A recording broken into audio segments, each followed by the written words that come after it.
Hello students, आज का आपका विषय चल रहा है पुरुषार्थ। पुरुषार्थ के अंतर्गत पुरुषार्थ का अर्थ, उसकी महत्ता, अवधारणा और प्रथम धर्म आपको पिछले वीडियो में पढ़ाया जा चुका है।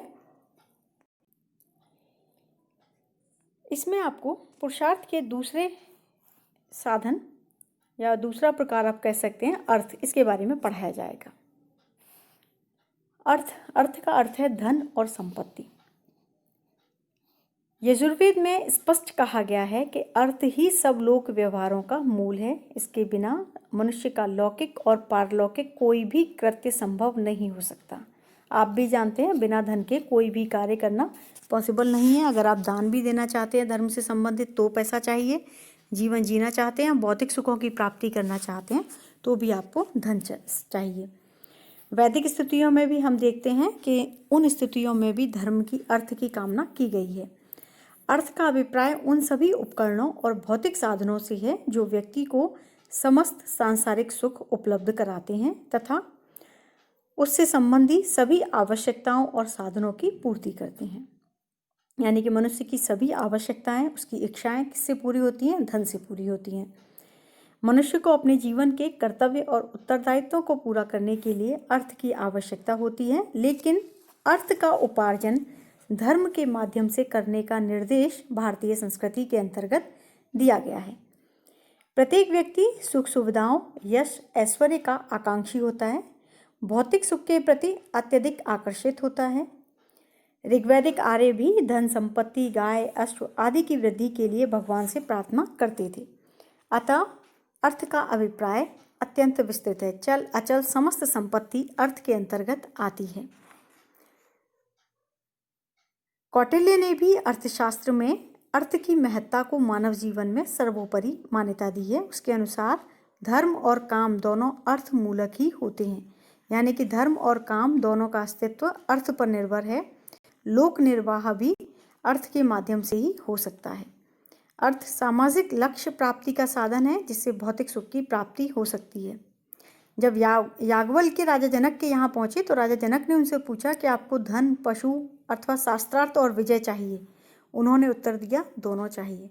निश्चय ही याज्ञवल्क्य की दृष्टि में अर्थ का भी महत्व था। कौटिल्य के अनुसार काम से धर्म और धर्म से अर्थ श्रेष्ठ समझना चाहिए। यानी कि अर्थ जो है वो सर्वोपरि माना गया है। भारतीय शास्त्रकारों ने अर्थ की महत्ता और आवश्यकता पर समान बल दिया है, क्योंकि अर्थहीन लोग मृत समान हैं। किसी एक के धन का क्षय करते हुए उसके त्रिवर्ग को प्रभावित किया जा सकता है। धन को काम और धर्म का आधार माना गया है। इसी से स्वर्ग का मार्ग प्रशस्त होता है। धर्म स्थापन के लिए अर्थ अनिवार्य है, क्योंकि इसी से सुविधा के अनुसार धार्मिक कृत्य संपन्न किए जा सकते हैं। धार्मिक कार्यों में धन की आवश्यकता होती है, तो बिना धन के धार्मिक कार्य भी नहीं हो सकते। अर्थहीन व्यक्ति को मृतक और चांडाल के समान बताया गया है। हालांकि धर्मशास्त्रों में अर्थ शक्ति की निंदा की गई है। जो व्यक्ति अर्थ और काम के प्रति अनासक्त है उसी के लिए धर्म का विधान मनु ने किया है। बाइबल में स्पष्ट लिखा है कि ऊंट सुई के छिद्र में से भले ही निकल जाए, किंतु धनी व्यक्ति स्वर्ग में प्रवेश नहीं कर सकते, क्योंकि धन एकत्रित जब विभिन्न साधनों से किया जाए तो विभिन्न साधनों से, जिसमें हिंसा इत्यादि का भी आश्रय लिया गया हो, तो वो धन दूषित हो जाता है। तो इसीलिए भारतीय संस्कृति के अंतर्गत यह व्यवस्था की गई है कि हमेशा अर्थ का जो उपार्जन है वो धर्मोचित होना चाहिए। धर्म के अनुसार ही मानव को अर्थ का उपार्जन करना चाहिए। तो इस तरह से अर्थ की महत्ता बहुत अधिक बताई गई है कि शारीरिक आवश्यकताओं, मानव की सामाजिक आवश्यकताओं, धार्मिक आवश्यकताओं एवं भौतिक आवश्यकताओं, सभी के लिए धन बहुत अधिक आवश्यक है। लेकिन इतना मानव को धन की आवश्यकता तो पड़ती है, क्योंकि शरीर का निर्वाह धन के बिना नहीं हो सकता, लेकिन धन न्यायोचित होना चाहिए। और धन को भी कई प्रकार का बताया गया है कि अन्न धन है, फल फूल, मेवा, रत्न, हीरा, माणिक्य, स्वर्ण आदि ये धन है। गौ धन है, अन्य पशु भी धन है, बुद्धि, विद्या, ज्ञान, इन्हें भी धन कहा गया है। किंतु ये धन तभी सार्थक है जब हम इनके द्वारा धन्य बन सकें। पार्थिव वेदों में हमें पार्थिव धन से लेकर दैवीय धन तक की चर्चा मिलती है और बाह्य धन से लेकर आंतरिक धन, यानी कि मनुष्य के जीवन में धन का बहुत अधिक महत्व बताया गया है। बस यह न्यायोचित होना चाहिए। अर्थ के बाद आता है काम। तीसरा पुरुषार्थ है काम। इसका जीवन में बहुत बहुत महत्वपूर्ण स्थान है। काम के प्रधानतः दो लक्षण कहे गए हैं, काम भावना और इंद्रिय सुख। व्यक्ति की समस्त कामनाएं, वासनाजन्य प्रवृत्तियां और आसक्ति मूलक वृत्तियां काम के अंतर्गत आती हैं। काम मनुष्य जीवन की सहज प्रवृत्ति है जो इंद्रिय सुख से संबंधित है। परिवार तथा समाज का उत्कर्ष और एक दूसरे के प्रति आकर्षण काम द्वारा ही संभव है। काम के वशीभूत होकर व्यक्ति एक दूसरे से प्रेम और संभोग करता है तथा अपने प्रियजनों के प्रति आकर्षित होते हैं। वह पत्नी और संतान की कामना करता है। काम में कामना और वासना दोनों शामिल हैं। दोनों ही मनुष्य की प्रवृत्तियों को उद्वेलित करती हैं। मनुष्य की स्वाभाविक और सहज स्थितियां हैं ये। इसके अंतर्गत स्नेह, प्रेम, वात्सल्य, अनुराग, सौंदर्य, प्रियता और आकर्षण और इंद्रिय सुख और यौन संबंधी इच्छाओं की तृप्ति आती है। काम का अतिरेक महान दुर्गुण कहा गया है। काम के वशीभूत होकर मनुष्य को धर्म को नहीं छोड़ना चाहिए, यानी कि काम की प्राप्ति भी अर्थ की भांति धार्मिक नियमों और धर्म के अनुसार ही होनी चाहिए। महाभारत में कहा गया है कि धर्म सदा ही अर्थ की प्राप्ति का कारण है और काम अर्थ का फल है। कौटिल्य ने काम को अंतिम श्रेणी में रखा है और बिना धर्म और अर्थ को बाधा पहुंचाए इसका पालन करने का निर्देश दिया है। मनु काम को तमोगुण लक्षण वाला मानते हैं। काम के तीन मुख्य आधार बताए गए हैं, जैविकीय, सामाजिक और धार्मिक। जो व्यक्ति अपनी इच्छाओं की पूर्ति जैविकीय आधार पर करता है, इच्छाओं की तृप्ति न होने पर मनुष्य में तनाव, आक्रोश और क्रोध का बीजारोपण होता है और निराशा की अभिव्यक्ति होती है। इससे मनुष्य का विकास अवरुद्ध हो जाता है। अतः इच्छाओं की संतुष्टि से व्यक्ति का तनाव और क्रोध कम हो जाता है। काम का सामाजिक आधार भी महत्वपूर्ण है। काम के माध्यम से मनुष्य अपनी सामाजिक आवश्यकताओं की पूर्ति करता है। विवाह के माध्यम से पति पत्नी के संबंध तथा प्रजनन के माध्यम से पारिवारिक और सामाजिक निरंतरता काम के सामाजिक आधार हैं। इसके अलावा मानव के मन में सामाजिक काम से ही प्रेम, स्नेह, अनुराग, सौंदर्य, प्रियता, कोमल भावनाएं उत्पन्न होती हैं, व्यक्तित्व निखरता है। काम का धार्मिक आधार है व्यक्ति को उसकी इंद्रिय संतुष्टि और अदम्य इच्छाओं से विरत करना और आत्मिक उत्थान की ओर अग्रसर होकर धार्मिक होता है। व्यक्ति का प्रेम, स्नेह और अनुराग, आकर्षण ऐसे उच्च स्तर पर पहुंच जाता है जहां वह ईश्वर के प्रति आकर्षित होता है, जो मोक्ष का मार्ग है। मनुष्य जीवन का उत्थान पुरुषार्थ के साथ तो होता ही है, साथ ही काम के अनुराग से भी होता है, यानी कि संतानोत्पत्ति व्यक्ति का मुख्य उद्देश्य है और संतानोत्पत्ति व्यक्ति के धार्मिक जीवन में अत्यधिक महत्वपूर्ण है। इस प्रकार से काम जनित इच्छाओं के अनुसार सृजनात्मक कार्य भी करता है, लेकिन काम को मात्र यौन सुख नहीं मानना चाहिए। काम सृष्टि का मूल है, जीवन का आधार है, लेकिन कामना का मूल सूक्ष्म शरीर में काम रूप में है।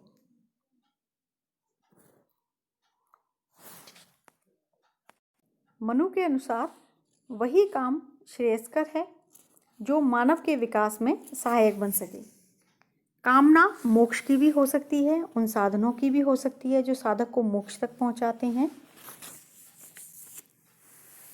धर्म के नियमों के अनुसार जो काम सुख की प्राप्ति की जाती है वह सबसे श्रेष्ठ माना गया है। गृहस्थ जीवन की आनंदानुभूति तथा परिवार के सदस्यों का उदय, पोषण और विकास काम के माध्यम से ही संभव है। धर्म पर अवलंबित काम ही श्रेष्ठ कहा गया है। इस तरह से भारतीय चिंतकों ने धर्मानुसार काम की अपेक्षा की है। काम की अतिवादिता और मनुष्य की कामुकता को रोकने के लिए धर्म का अंकुश उस पर लगाया गया है, जिससे मनुष्य नैतिकता, सदाचारिता और शुद्धता के आधार पर काम की प्राप्ति कर सके। अब चौथा पुरुषार्थ है मोक्ष। चारों पुरुषार्थ या चतुर्वर्ग का चरम क्या है? मोक्ष। जीवन का अंतिम और उच्चतम आदर्श इसे माना गया है। अपने जीवन के समस्त कार्य धर्मानुसार और सात्विकता पूर्वक संपन्न करने के बाद मनुष्य वृद्धावस्था में इस चरम लक्ष्य मोक्ष प्राप्ति में संलग्न होता है। मनुष्य का धार्मिक और आध्यात्मिक जीवन मोक्ष के मार्ग पर अग्रसर होकर तभी प्रकाशवान होता है जब उसे ज्ञान की प्राप्ति होती है। जीवन को पूर्णतः धार्मिक और आध्यात्मिक बना पाना अत्यंत कष्टप्रद और दुर्गम है। उसके लिए मानवीय प्रवृत्तियों का एकनिष्ठ होना आवश्यक है। इन प्रवृत्तियों से जब मनुष्य छुटकारा पा लेता है तभी मनुष्य निवृत्ति के मार्ग की ओर बढ़ता है, और जब निवृत्ति के मार्ग की ओर बढ़ता है तभी व्यक्ति मोक्ष की प्राप्ति कर सकता है। आध्यात्मिकता और सात्विकता के सहारे मनुष्य मोक्ष की ओर प्रवृत्त होता है, यानी कि लौकिक सुखों को त्याग कर जब पारलौकिक सुख की ओर अग्रसर होता है, धार्मिक और आध्यात्मिकता के आधार पर परम ब्रह्म की प्राप्ति की ओर बढ़ता है, तब वह व्यक्ति मोक्ष के मार्ग पर अनुसरण करता है। आत्मा और परमात्मा का तादात्म्य ही मोक्ष तथा परम आनंद की चरमानुभूति है। आत्मा सीमित है, परमात्मा असीम है। मोक्ष असीम है और असीम की एकात्मकता स्थापित करता है। इसकी प्राप्ति मनुष्य का परम उद्देश्य होता है। आत्मा का यही सच्चा ज्ञान मोक्ष है, यानी कि मोक्ष वह अवस्था है जब व्यक्ति परम ज्ञान को और आनंद को प्राप्त कर लेता है। जब जीव यानी कि आत्मा अपनी परमात्मा में लीन हो जाती है, आवागमन के चक्र से व्यक्ति मुक्त हो जाता है, वो सारी अवस्थाएं किसे कहा जाती है? मोक्ष कही जाती है। यानी कि मोक्ष जीवन से मुक्ति पाना। मोक्ष का अर्थ है आत्मा की मुक्ति। मनुष्य का अंतिम उद्देश्य मोक्ष प्राप्त करना है, और मोक्ष तभी प्राप्त हो सकता है जब सात्विकता का विकास होता है। सत्व, रज, तम 3 प्रवृत्तियां मानी गई हैं। सतोगुण, रजोगुण, तमोगुण। इन ये तीनों गुण किसे प्रभावित करते हैं? मनुष्य को प्रभावित करते हैं। तो जब सतोगुण की प्रधानता मनुष्य में बढ़ती चली जाती है तब मनुष्य मोक्ष की ओर आकर्षित होता है, और मोक्ष प्राप्ति के पश्चात ही उसे आवागमन से मुक्ति मिलती है। अब इसके 3 आधार कहे गए हैं: कर्म, ज्ञान और भक्ति।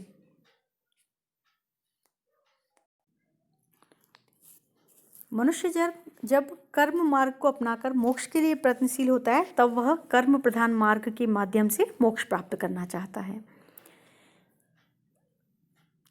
शास्त्रकारों का मानना है कि मनुष्य अपने सामाजिक और धार्मिक कर्मों का निष्ठापूर्वक संपादन करने के पश्चात ही मोक्ष की ओर प्रवृत्त होता है। वह अपने विभिन्न कर्तव्यों को बिना किसी फल की आकांक्षा लिए करता है, तब अतः उसमें त्याग और अनासक्ति की भावना रहती है। इसी कर्म मार्ग से उसे परम गति की प्राप्ति होती है। मनु के अनुसार 3 ऋण, देव ऋण, ऋषि ऋण, पितृ ऋण को पूरा करके ही व्यक्ति को मोक्ष की प्राप्ति के लिए प्रयत्न करने चाहिए। उनसे ऋण हुए बिना व्यक्ति नरकगामी होता है। अब इसके पश्चात यानी कि कर्म का हो गया। कर्म के पश्चात आता है ज्ञान। ज्ञान का तात्पर्य है कि व्यक्ति वेदों का ज्ञान प्राप्त करे, धर्मानुसार पुत्रों को उत्पन्न करे, यथाशक्ति यज्ञों का अनुष्ठान करे और तत्पश्चात मोक्ष की इच्छा करे। इस प्रकार ज्ञान मार्ग जो है वो भी व्यक्ति के लिए प्रमुख है। और तीसरा है भक्ति। गीता में इस विषय पर विस्तृत चर्चा की गई है। भक्ति को कर्म और ज्ञान से श्रेष्ठ बताया गया है। भक्ति मार्ग के अंतर्गत मनुष्य ब्रह्म के सगुण रूप की परिकल्पना करके उपासना करता है तथा अपने को पूर्ण रूप से ब्रह्म की सेवा में समर्पित कर देता है। ब्रह्म तक पहुँचने के लिए अपार भक्ति की जाती थी। मनुष्य अपनी समस्त इच्छाओं को त्याग कर फल की आशा किए बिना अपने को ईश्वर के प्रति समर्पित कर देता है, और यही सच्ची और सार्थक भक्ति है। अब मोक्ष प्राप्ति के लिए कर्तव्य क्या है? मोक्ष के आकांक्षी व्यक्ति के लिए अपना मन शुद्ध, आचरण शुद्ध और चरित्र सात्विक रखना आवश्यक है। वह दिन में एक बार भिक्षा मांगता था। भिक्षा ना मिलने पर वह दुखी नहीं होता था और ना खुश होता था। मिलने पर खुशी भी नहीं होता था। जितनी भिक्षा उसे प्राप्त होती थी उसमें ही वह अपना जीवन निर्वाह करता था, यानी कि और जीवन निर्वाह के लिए जितनी जरूरी होती है उतनी ही वो मांगता था। आसक्ति से दूर रहता था। इंद्रिय निरोध उसके लिए आवश्यक था, यानी कि इंद्रियों को वश में करना, इंद्रिय निग्रह उसके लिए आवश्यक था, क्योंकि इसके बिना ना तो ज्ञान की प्राप्ति होगी और ना एकाग्रता होगी। मनु के अनुसार भी इंद्रिय निरोधी, राग द्वेष का त्यागी, अहिंसा परायण व्यक्ति ही मुक्ति के योग्य होता है। जब वह व्यक्ति मोह माया सांसारिकता में यदि फंसा रहेगा तो राग और द्वेष में फंसा रहेगा, और राग और द्वेष में फंसा रहेगा तो हिंसा का भागी होगा, और ऐसे में वह मोक्ष की प्राप्ति नहीं कर पाएगा। मोक्ष के आकांक्षी पुरुष के लिए इंद्रिय निग्रह करना, राग द्वेष पर नियंत्रण करना और अहिंसा का अनुसरण करना आवश्यक है। पुराणों में भी मोक्ष के आकांक्षी व्यक्ति के लिए चारित्रिक और आचरणगत नियम का निर्देश किया गया है। विष्णु पुराण के अनुसार ऐसे व्यक्ति को शत्रु और मित्र के प्रति संभाव रखते हुए किसी जीव की हिंसा नहीं करनी चाहिए तथा काम, क्रोध, मोह, लोभ और अहम का त्याग करना चाहिए। मोक्ष के इच्छुक व्यक्ति के लिए दया, क्षमा, अक्रोध, सत्य आदि गुणों का पालन अनिवार्य है, यानी कि काम का परित्याग आवश्यक है। अहिंसा, विषयों में अनासक्ति और कर्म, कठोर तपस्या मोक्ष के लिए अत्यधिक आवश्यक है, तभी व्यक्ति को मोक्ष की प्राप्ति हो सकती है। अब हम बात करते हैं पुरुषार्थ की समीक्षा की, यानी कि पुरुषार्थों को क्यों बनाया गया, पुरुषार्थ क्या थे। हम देखते हैं आपने चारों पुरुषार्थों के अध्ययन किया और चारों पुरुषार्थों के अंतर्गत आपने देखा कि ये चारों ही एक दूसरे से संबंधित हैं, एक के बिना दूसरा अधूरा है, और चारों से ही व्यक्ति का सर्वांगीण और बहुमुखी विकास होता है। भारतीय चिंतकों का यह जो जीवन दर्शन था, यह विश्व का एकमात्र और अनुपम जीवन दर्शन है, जिसमें जीवन के प्रति मोह भी है, योग भी है, बंधन भी है तो मुक्ति भी है, कामना है तो साधन भी है, आसक्ति है तो त्याग भी है। यानी कि भौतिकता है, भौतिकता के साथ साथ आध्यात्मिकता है। जब हम अर्थ और काम की बात करते हैं तो भौतिक और सांसारिकता की बात करते हैं, लेकिन जब हम धर्म और मोक्ष की बात करते हैं तब हम आध्यात्मिकता की बात करते हैं। नियम और संयम पूर्वक पुरुषार्थों का संपादन इसकी महत्ता को अभिव्यक्त करता है कि कर्तव्यों का सरलता से संपादन और साथ ही ईश्वर के प्रति सच्ची भक्ति भावना पुरुषार्थ के माध्यम से ही संभव है। पुरुषार्थ में धर्म को सर्वोच्च स्थान दिया गया है और कहा गया है कि धर्म के बिना किसी भी प्रकार के कर्तव्य का पालन नहीं किया जा सकता। समस्त कर्तव्य धर्मानुसार ही व्यक्ति को करने चाहिए। पुरुषार्थ की नियोजना व्यक्ति के जीवन को व्यवस्थित और संतुलित आधार पर विकसित करने के लिए की गई है।